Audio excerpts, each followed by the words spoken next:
আসসালামু আলাইকুম। আজ আমি নিয়ে এসেছি স্পেশাল ছানার জিলাপি। নরম ও রসালো এই ছানার জিলাপি অল্প উপকরণে খুব সহজেই বাসায় বানিয়ে নিতে পারেন। তাহলে চলুন আমরা রেসিপিটি দেখে নেই। প্রথমে আমি চিনি শিরাটা তৈরি করে নিব। তাই এখানে আমি 1 কাপ চিনি দিলাম আর 2 কাপ পানি দিয়ে দিলাম। দিয়ে এটাকে একটু জাল দিয়ে নিব। যখন চিনি শিরাটার বলক এসে পড়বে তো এখানে আমি 1 কাপ ঘন চিনি শিরা দিয়ে দিব।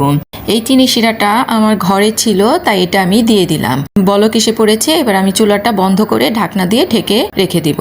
এবার আমি এখানে 1 কাপ ছানা নিয়েছি। ছানাটাকে খুব ভালো করে হাত দিয়ে ডলে ডলে বেশ কিছুক্ষণ মেখে নিব। যখন এরকম সফট হয়ে আসবে এখানে আমি এবার 1 চা চামচ ময়দা, হাফ টি স্পুন বেকিং পাউডার, 1 চা চামচ চিনি আর সামান্য একটু এলাচি গুঁড়ো দিয়ে দিলাম। দিয়ে এটাকে আবারও বেশ কিছুক্ষণ মেখে নিব।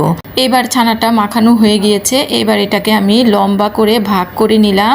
এবার আমি এখান থেকে একটা পিস নিয়ে এভাবে হাত দিয়ে ঘুরিয়ে একটু দড়ির মতো লম্বা করে নিয়ে এভাবে পেঁচিয়ে একটা জিলাপির শেপটা দিয়ে নিলাম। আরেকটা দিয়ে দেখিয়ে দিচ্ছি। তো এইভাবে লম্বা করে প্রথমে আমি এটাকে দড়ির মতো একটু লম্বা করে নিয়ে এভাবে পেঁচিয়ে তৈরি করে নিব। তো এইভাবে আমি সবগুলো তৈরি করে নিয়েছি।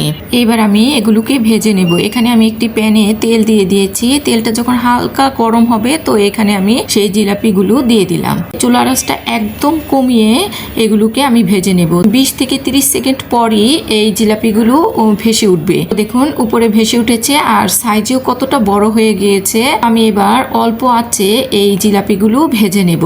এক পাশটা হয়ে গিয়েছে, এবার আমি উল্টিয়ে আরেক পাশটা ভেজে নেব। জিলাপিগুলো ভেজে নিতে আমার প্রায় 15 থেকে 20 মিনিট সময় লেগেছে। সুন্দর একটা কালার হয়ে আসছে। এবার ভাজা হয়ে গিয়েছে। এবার আমি এগুলোকে তুলে নিব।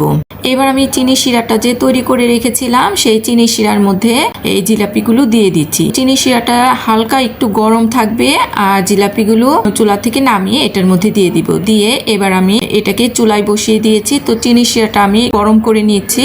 এবার আমি চুলাটা বন্ধ করে দিয়ে ঢাকনা দিয়ে ঢেকে এগুলোকে রেখে দেব 4 থেকে 5 ঘন্টা। তো 4-5 ঘন্টা পর আমি এই জিলাপিগুলো নিয়ে এসেছি। দেখুন একদম রসে ডুবে আছে। তো এখান থেকে আমি তুলে এবার পরিবেশন করে নিচ্ছি। দেখুন জিলাপিগুলো দেখতে কতটা সুন্দর হয়েছে আর কতটা রসালো হয়েছে দেখেই হয়তো বোঝা যাচ্ছে।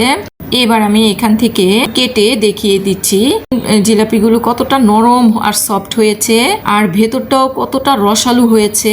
আমি একটু হাত দিয়ে চেপে দেখিয়ে দিচ্ছি। দেখুন ভেতর থেকে একদম রসগুলো পড়ে যাচ্ছে। জিলাপিগুলো দেখতে যতটা সুন্দর হয়েছে খেতে তো খুবই মজা হয়েছে। তো আপনারা বাসায় ঠিক এইভাবেই এই ছানা দিয়ে জিলাপিটা তৈরি করবেন, দেখবেন সবাই খুবই পছন্দ করে খাবে। আর আমার এই ছানা জিলাপি রেসিপিটি যদি আপনাদের ভালো লাগে অবশ্যই লাইক শেয়ার করবেন এবং সাবস্ক্রাইব করবেন। দেখা হবে আবার নতুন কোনো রেসিপি নিয়ে। আল্লাহ হাফেজ।